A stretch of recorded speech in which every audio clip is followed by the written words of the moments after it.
India adalah negara besar di Asia Selatan yang terdiri dari berbagai macam agama, budaya, seni, tradisi, dan keindahan alamnya yang memukau. India juga dikenal sebagai salah satu peradaban tertua di dunia. India mempunyai sejarah yang panjang. Di dalamnya terdapat peristiwa-peristiwa kelam yang menorehkan luka. Salah satu peristiwa itu adalah tragedi berdarah yang menjadi simbol perlawanan rakyat India terhadap penjajahan Inggris.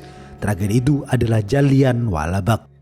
Inilah tragedi yang mengubah arah perjuangan India dalam meraih kemerdekaan.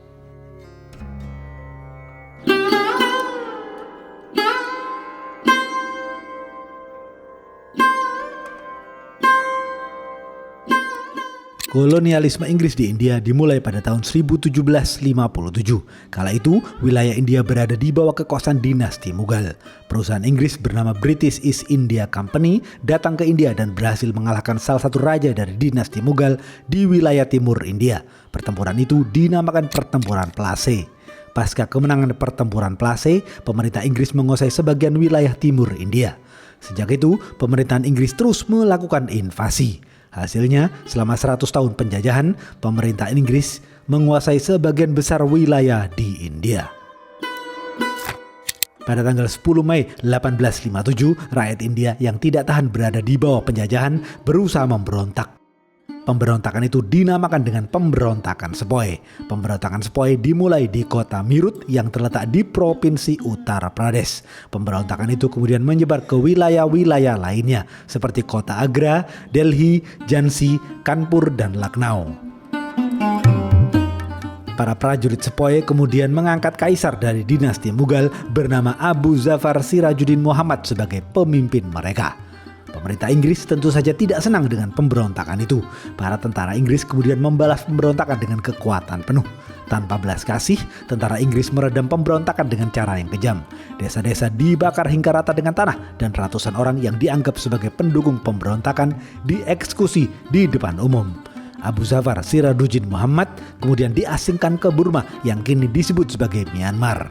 Kepergian Abu Zafar menjadikan akhir kekuasaan dinasti Mughal di India. Pasca pemberontakan Sepoy, kendali atas India diambil alih langsung oleh pemerintahan Inggris melalui kerajaan Inggris. Periode ini dinamakan sebagai periode British Raj. Kondisi India di periode ini tidak lebih baik dari periode pemerintahan British East India Company. Tahun 1878 terjadi kelaparan besar yang menewaskan 5 juta orang. Hal itu disebabkan oleh ketatnya sistem pajak pemerintahan Inggris yang semakin memperburuk kondisi petani yang saat itu sedang mengalami kekeringan. Alih-alih menangani krisis tersebut, pemerintah Inggris justru mengekspor hasil panen dan menyebabkan semakin langkanya bahan pangan untuk warga lokal. Pada tahun 1905, Inggris membagi wilayah Bengal menjadi 2 berdasarkan agama, yaitu Hindu dan Muslim. Hal ini merupakan upaya Inggris untuk memecah belah persatuan rakyat India. Peristiwa ini memicu kemarahan rakyat dan protes besar-besaran. Pada tahun 1914, ketika Perang Dunia Pertama meletus, India memberikan dukungan besar kepada Inggris berupa tentara. Lebih dari 1 juta tentara dari India dikirim ke berbagai negara seperti Eropa, Afrika, dan Timur Tengah. Tidak hanya itu, India juga mengirimkan berbagai macam sumber daya lain seperti makanan, uang, dan senjata dengan janji reformasi politik oleh Inggris sebagai imbalan dari kontribusi India. Di saat yang bersamaan, gerakan-gerakan anti-kolonialisme Inggris di India masih tetap berjalan, terutama di Provinsi Bengal dan Provinsi Punjab. Serangan-serangan revolusioner di Provinsi Punjab dan Provinsi Bengal berhasil melumpuhkan pemerintahan regional. Salah satu aksi yang paling signifikan adalah gerakan Ghadar yang merupakan sebuah pemberontakan besar yang terjadi di bulan Februari tahun 1915. Gerakan ini dicetuskan oleh para pekerja imigran India yang berasal dari luar negeri, terutama dari Amerika Serikat dan Kanada. Mereka berjuang untuk menggulingkan kekuasaan kolonial Inggris di India. Suatu hari, ketika mereka berencana akan melakukan serangan di Provinsi Bengal, intelijen Inggris menyusup ke dalam gerakan dan menangkap para pemimpin gerakan Ghadar. Akibatnya, pemerintah Inggris di India mengambil tindakan keras dengan memperlakukan Undang-Undang Pertahanan India 1915 yang membatasi kebebasan rakyat sipil, terutama di daerah-daerah yang dianggap rawan pemberontakan, seperti di wilayah Bengal dan Punjab. Pasca Perang Dunia Pertama tahun 1918, India berada dalam kondisi yang semakin terpuruk. Perang dunia menyebabkan kerugian yang besar. Selain banyaknya korban yang tewas, inflasi dan pajak juga semakin meningkat. Selain itu, pandemi flu yang menewaskan jutaan rakyat India juga memperburuk kondisi sosial dan ekonomi. Ditambah lagi, Inggris juga mengingkari janjinya untuk memberikan reformasi politik kepada India. Akibatnya, gerakan-gerakan pro kemerdekaan semakin aktif, terutama di wilayah Bengal dan Punjab. Situasi ini membuat pemerintahan Inggris semakin khawatir. Pemerintahan Inggris lalu membentuk Komite Penyelidikan Aktivitas Revolusioner yang dianggap mengancam keamanan pemerintahan Inggris di India. Komite ini dipimpin oleh seorang hakim Anglo-Mesir yang bernama Sidney Rowlatt. Berdasarkan hasil penyelidikan, Sidney Rowlatt merekomendasikan pemerintahan Inggris untuk memberlakukan undang-undang darurat yang mencangkup 1. Penangkapan tanpa surat perintah, 2. Penahanan tanpa pengadilan dan batas waktu, 3. Persidangan khusus yang diberlakukan tertutup tanpa juri. Undang-undang darurat itu dinamakan dengan Undang-Undang Rowlatt. Undang-Undang Rowlatt kemudian resmi disahkan pada tanggal 18 Maret 1919.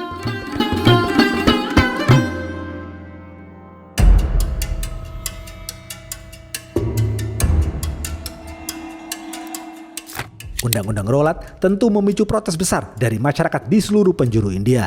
Di Provinsi Punjab, protes yang dilakukan membuat situasi semakin memburuk.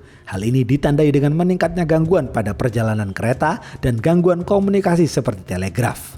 Protes besar memuncak di kota Lahore. Protes itu dilakukan lebih dari 20.000 orang. Gubernur Punjab dari Inggris yang merupakan seorang jenderal bernama Michael O'Dwyer khawatir hal ini bisa menjadi pemberontakan lanjutan. Michael O'Dwyer kemudian melakukan persiapan. Di sisi lain, protes besar di kota lain juga berlangsung. Protes itu dilakukan oleh Mahatma Gandhi, seorang aktivis nasionalis yang menentang penjajahan Inggris tanpa kekerasan. Gerakan ini dikenal dengan Gerakan Satyagraha. Gerakan Satyagraha adalah gerakan rakyat sipil untuk memprotes monopoli garam yang diberlakukan oleh pemerintahan Inggris di India. Setelah diberlakukannya Undang-Undang Rowlatt, gerakan Satyagraha pun semakin meluas. Dr. Satyapal dan Dr. Saifuddin adalah dua tokoh nasionalis yang berasal dari Amritsar yang ikut dalam protes anti Undang-Undang Rowlatt. Karena terlibat dalam aksi protes itu, mereka berdua ditahan oleh otoritas Inggris. Penangkapan mereka memicu kemarahan publik. Akibatnya, pada tanggal 10 April 1919, masyarakat mengadakan demonstrasi untuk menuntut kebebasan Dr. Satyapal dan Dr. Saifuddin. Demonstrasi itu dilakukan di kediaman Miles Irving, yang merupakan wakil komisaris di kota Amritsar. Demonstrasi itu memicu bentrok antara pendemo dan tentara Inggris. Tentara Inggris melepaskan tembakan ke arah para pendemo dan menewaskan beberapa orang. Para pendemo yang tersulut amarah pun membalas dengan membakar bank-bank Inggris yang menewaskan beberapa warga Inggris. Keesokan harinya, pada tanggal 11 April 1919, Marcella Sherwood, seorang misionaris Inggris yang sudah lanjut usia, berusaha menutup sekolah-sekolahnya dan mengirim pulang 600 anak India yang diasuhnya demi keamanan. Saat melewati jalan sempit, Marcella diserang oleh sekelompok massa. Beruntung, beberapa warga lokal, termasuk ayah salah satu muridnya, berhasil menyelamatkan dan menyembunyikan Marcella. Marcella kemudian dibawa ke tempat aman di benteng Gobindgarh. Peristiwa itu membuat situasi semakin memanas. Seorang jenderal bernama Edward Harry marah mendengar insiden yang menimpa Marcella. Jenderal Edward Harry kemudian memberlakukan hukuman yang berat. Jenderal Edward Harry memerintahkan semua pria di India yang lewat di jalan itu untuk merangkak dengan tangan dan lutut. Jenderal berkata, seorang wanita Inggris harus dihormati seperti orang India menghormati dewa Hindu. Dia juga membolehkan polisi mencambuk siapa saja yang terlalu dekat dengan orang-orang Inggris. Marcella berterima kasih kepada Jenderal Edward Harry dan menyebut Jenderal Edward Harry sebagai penyelamat Punjab. Setelah kerusuhan, suasana di kota Amritsar berangsur tenang. Namun, kekacauan justru menyebar di kota-kota lain di Provinsi Punjab. Jalur kereta api diblokir, tiang telegraf dihancurkan, gedung-gedung pemerintahan Inggris dibakar, dan 3 orang Inggris dibunuh. Pada tanggal 12 April malam, para pemimpin gerakan berkumpul di Hindu College. Asisten rumah tangga Dr. Saifuddin bernama Hans Raj mengumumkan bahwa besok akan ada protes besar di Jallianwala Bagh. Jallianwala Bagh adalah taman publik yang berlokasi di dekat kuil emas Harmandir Sahib. Taman yang mempunyai luas sekitar 6-7 hektar itu dikelilingi oleh tembok setinggi kurang lebih 3 meter dan mempunyai 1 pintu masuk utama yang besar serta 5 pintu masuk berukuran kecil. Protes besar itu akan diorganisir oleh seorang aktivis bernama Muhammad Basir dan pemimpin partai Kongres bernama Lal Batia. Dalam pertempuran malam itu, mereka menyusun resolusi untuk menentang Undang-Undang Rowlatt. Mereka juga akan mendesak pemerintah Inggris untuk membebaskan Dr. Satyapal dan Dr. Saifuddin. Mendengar rencana itu, pagi hari tepatnya tanggal 13 April 1919, pemerintah Inggris menerapkan aturan baru, yakni melarang pertemuan lebih dari 4 orang dan membatasi kebebasan warga. Siang hari, di Jallianwala Bagh, secara bersamaan, beberapa orang berkumpul untuk merayakan Hari Vaisakhi. Vaisakhi adalah hari yang penting dalam agama Sikh. Pada hari itu, pemeluk agama Sikh merayakan terbentuknya agama mereka. Orang-orang yang tadi malam sudah bersiap melakukan protes, mulai berdatangan ke Jallianwala Bagh. Mereka semua melakukan protes secara damai, menuntut dibebaskannya Dr. Satyapal dan Dr. Saifuddin. Mereka juga menuntut agar Undang-Undang Rowlatt segera dicabut. Michael O'Dwyer bersama beberapa pejabat kota bertolak menuju Amritsar dengan tujuan untuk memulihkan ketertiban di Amritsar. Dalam upaya tersebut, Michael O'Dwyer mengumumkan aturan baru seperti wajib izin keluar masuk kota dan jam malam mulai pukul 20.00. Pengumuman ini disampaikan dalam bahasa Inggris, Urdu, Hindi, dan Punjab. Polisi kemudian memberitahu Michael O'Dwyer tentang protes yang dilakukan di Jallianwala Bagh. Mendengar laporan tersebut, O'Dwyer kembali ke markasnya untuk menyusun strategi dalam menangani aksi protes tersebut. Menjelang sore hari, orang-orang terus berdatangan ke Jallianwala Bagh. Banyak dari mereka yang baru saja pulang dari beribadah. O'Dwyer mendapatkan informasi 6.000 orang diperkirakan berada di Jallianwala Bagh. Seiring berjalannya waktu, keramaian di Jallianwala Bagh semakin memadat. 10.000 sampai 20.000 orang berkumpul di sana. Protes mulai dilakukan pukul 16.30. 1 jam setelah protes dilakukan, O'Dwyer datang dengan pasukannya yang berjumlah 50 orang yang dilengkapi dengan senapan laras panjang. Ironisnya, pasukan O'Dwyer terdiri dari tentara-tentara yang berasal dari etnis Sikh karena mereka dianggap setia pada Inggris. O'Dwyer kemudian memerintahkan pasukannya untuk memblokir akses keluar masuk utama di Jallianwala Bagh untuk mencegah orang-orang keluar dari taman itu. Tanpa peringatan, O'Dwyer memerintahkan pasukannya untuk menembak ke arah kerumunan. Mereka langsung menjalankan perintah. Para tentara menembak dengan membabi buta tanpa pandang bulu. Kepanikan massal pun tak terelakkan. Orang-orang berlarian untuk menyelamatkan diri dan keluar dari tempat itu.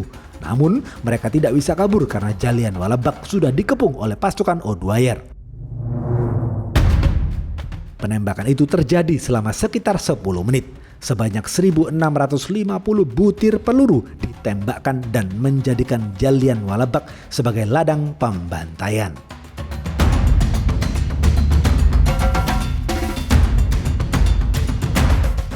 Pemerintah Inggris di India melapor bahwa korban dari pembantaian itu hanya berjumlah ratusan. Tetapi Kongres Nasional India menyebut ada lebih dari 1.500 orang yang menjadi korban. 1.000 orang diantaranya tewas tertembak dan terinjak-injak. Para korban terdiri dari perempuan, orang tua, anak-anak, bahkan bayi yang baru berusia beberapa bulan. Pasca penembakan itu, Michael O'Dwyer memberlakukan jam malam. Hal itu membuat proses evakuasi korban yang masih hidup menjadi sangat sulit. Akibatnya, banyak dari mereka yang akhirnya meninggal dunia karena tidak cepat ditolong. Yang lebih tragis lagi, 120 mayat ditemukan di dalam sumur di Jallianwala Bagh. Mereka adalah orang-orang yang berusaha untuk menyelamatkan diri dengan terjun ke dalam sumur. Besok pagi, Michael O'Dwyer berkata, aksinya itu bukan untuk membubarkan demonstrasi, melainkan untuk memberikan hukuman kepada orang-orang India atas ketidakpatuhan mereka.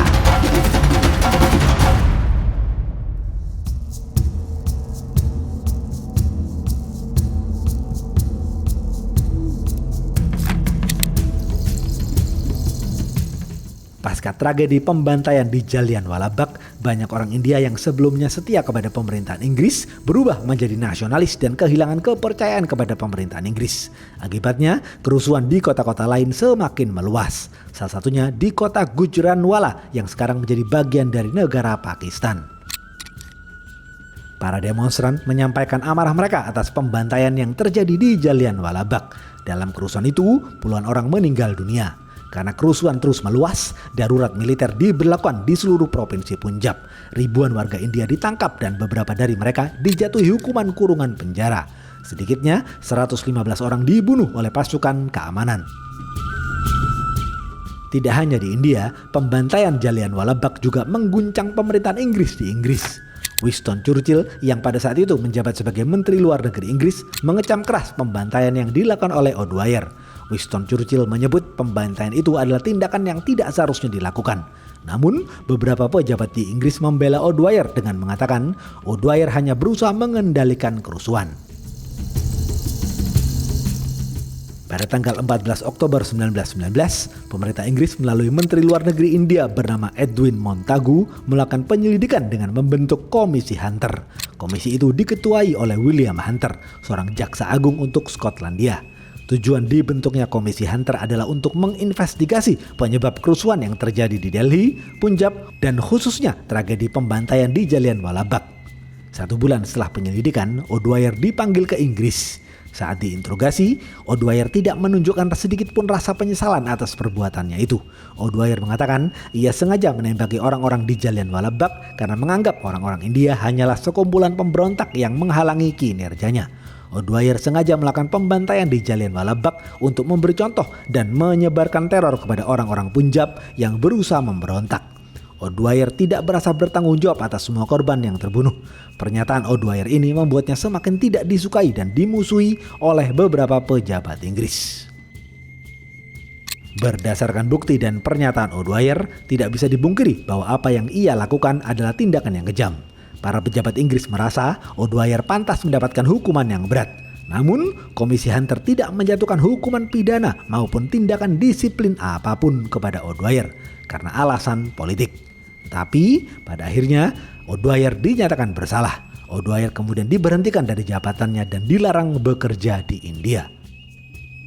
Pemerintah Inggris berupaya bertanggung jawab atas pembantaian tersebut. Namun, alih-alih mematikan rakyat India, pemerintah Inggris justru lebih mengutamakan rakyat Inggris yang saat itu berada di India dan memberikan kompensasi kepada mereka. Rakyat India pun menuntut kompensasi yang sama untuk orang India yang anggota keluarganya terbunuh dalam tragedi Jallianwala Bagh. Mereka juga menuntut agar pemerintah Inggris meminta maaf. Awalnya, pemerintah Inggris menolak untuk meminta maaf, tetapi pada akhirnya mereka setuju karena khawatir akan reaksi politik yang akan terjadi. Kompensasi untuk keluarga India dikumpulkan melalui pajak rakyat India sendiri.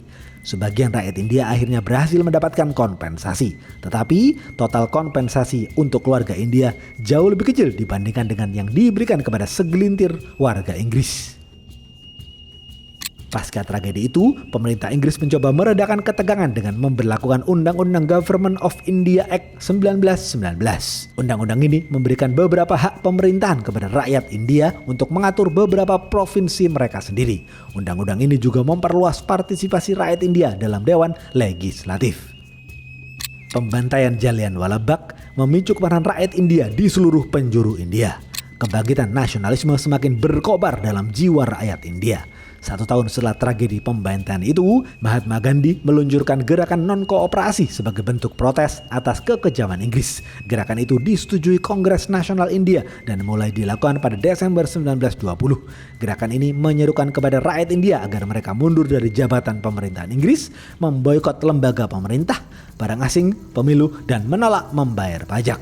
Di tahun yang sama, sebuah yayasan dibentuk untuk mendirikan tugu peringatan di Jallianwala Bagh. Di tahun 1923, proyek pembangunan tugu itu mulai dibangun. Pembantaian Jallianwala Bagh menandai titik balik dalam hubungan Inggris dan India. Meskipun Inggris mencoba meredakan ketegangan melalui reformasi Montagu-Chelmsford, tindakan brutal mereka semakin memperkuat tekad rakyat India untuk meraih kemerdekaan. Tragedi ini juga menunjukkan bahwa kolonial Inggris mulai kehilangan legitimasinya. Pasca tragedi itu, dunia internasional ramai-ramai mengecam kekejaman kolonialisme Inggris. Hal itu mencoreng reputasi Inggris di mata dunia. Tragedi pembantaian Jallianwala Bagh menjadi simbol kekuatan rakyat India untuk melawan penindasan. He spoke for 2 hours. He declared that he would try for an honorable settlement before commencing the actual struggle. Concluding, Gandhi said, "Here is a dictum for the non-violent soldier of freedom. do or die.